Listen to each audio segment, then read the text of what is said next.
Behold, the bridegroom is coming. Go out to meet him.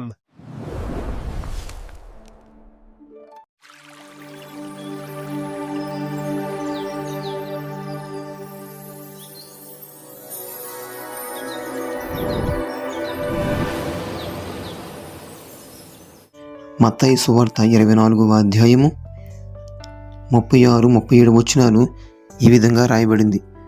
అయితే ఆ దినమును గూర్చియు ఆ గడియను గూర్చియు తండ్రి మాత్రమే ఎరుగును గాని ఏ మనుష్యుడైనను పరలోకమందలి దూతలైనను కుమారుడైనను ఎరుగరు. నోవాహు దినములు ఎలాగుండెనో మనుష్య కుమారుని రాకడను అలాగే ఉండును. ఈ మాటలు వింటున్న ప్రియ సహోదరి సహోదరుడా, మనుష్య కుమారుడు ఏ గడిలో వస్తాడో ఎవరికి కూడా తెలియదు. అలాగే నోవాహు కాలంలో ఎలా అయితే జలప్రలయం జరిగిందో, భూమి ఏ విధంగా నాశనం అయిపోయిందో, అదేవిధంగా మనుష్య కుమారుడు రాకడ ఉండబోతుంది. అందుకనే ఈరోజుటి అంశము సిద్ధపాటు కలిగి ఉన్నావా అనే అంశము ఈరోజు చెప్పడం జరుగుతుంది. అలాగే మనం అనుకున్న గడియలో మనుష్య కుమారుడు వస్తాడు. మనము ఏ రోజు వస్తాడో మనకి తెలియదు. కనుకనే మనం సిద్ధపాటు కలిగి ఉండాలి. అందుకే ఈ 11వ ఉపమానము ద్వారా యేసుక్రీస్తు 2వ రాకడను గూర్చిన ఉపమానం తెలియజేస్తున్నాడు. ఈ వీడియోలో మనం చూస్తున్నట్లుగా పరలోక రాజ్యము 10 మంది కన్యకలను పోలి ఉన్నది. వీరిలో 5 బుద్ధి కలిగిన కన్యకలు, 5 బుద్ధి లేని కన్యకలు.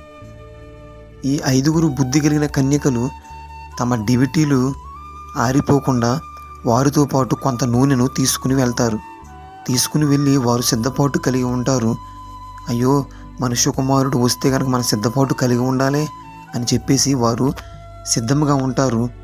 కానీ అదేవిధంగా బుద్ధి లేని కన్యకలు కూడా వారి డ్యూటీలు వెలిగించుకుని వారు కూడా సిద్ధంగా ఉంటారు. కానీ వారితో పాటు నూనెను తీసుకుని రారు.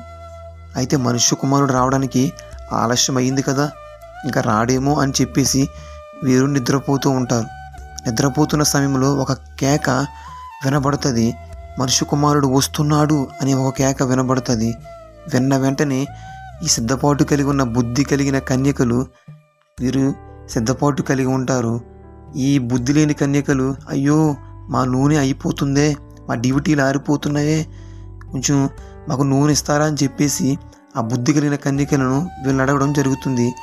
మా దగ్గర కూడా మాకు తగినంత నూనె మాత్రమే ఉంది, మీరు అమ్మవారి దగ్గరికి వెళ్ళి తెచ్చుకోండి అని చెప్పగానే ఈ బుద్ధి లేని కన్యకలు అమ్మవారి దగ్గరికి వెళ్ళి కొనుక్కుందామని వెళ్తారు. అంతలోనే మనుష్య కుమారుడు సడన్గా వస్తాడు. వచ్చి ఈ బుద్ధి కలిగిన కన్యకలను తనతో పాటు తీసుకుని పరలోకానికి వెళ్ళిపోతాడు. అంతలోనే ఆ తలుపు వేయబడుతుంది. అప్పుడు ఈ బుద్ధి లేని కన్యకలు వచ్చి, అయ్యా అయ్యా ఒక్కసారి తలుపు తీయమని బుద్ధి లేని కన్యకలు అడుగగా, అప్పుడు యేసయ్య మీరెవరో నాకు తెలియదు అని చెప్పగానే ఆ బుద్ధి లేని కన్యకలు కుప్ప కూలిపోయి, అయ్యో మన సిద్ధపాటు కలిగి ఉండవలసిందే, మన సిద్ధపాటు కలిగి ఉంటే మనకి ఈ పరిస్థితి వచ్చేది కాదే. ప్రియ సహోదరి సహోదరుడా, బుద్ధి కలిగిన కన్యకల గుంపులోనూ ఉన్నావా? లేదా బుద్ధి లేని కన్యకల గుంపులోనూ ఉన్నావా? ఒకసారి ఆలోచన చెయ్యి. ఒకవేళ నువ్వు బుద్ధి కలిగిన కన్యకల గుంపులోనూ ఉన్నట్లయితే యుగ యుగములు ఆయనతో పాటు పరలోక రాజ్యములో ఆనందముతో సంతోషముతో జీవించే కృపను నువ్వు పొందుకుంటున్నావు.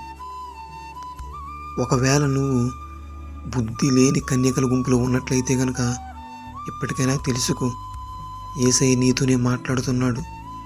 యేసయ్య 2వ రాకడ ఇప్పుడు వస్తే నువ్వు సిద్ధపాటు కలిగి ఉన్నావా?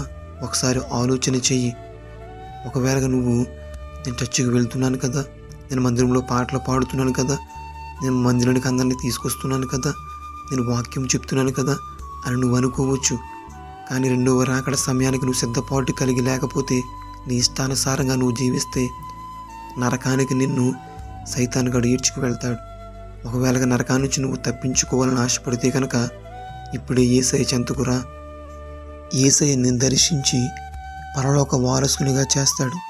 ఒకసారి ఆలోచన చెయ్యి.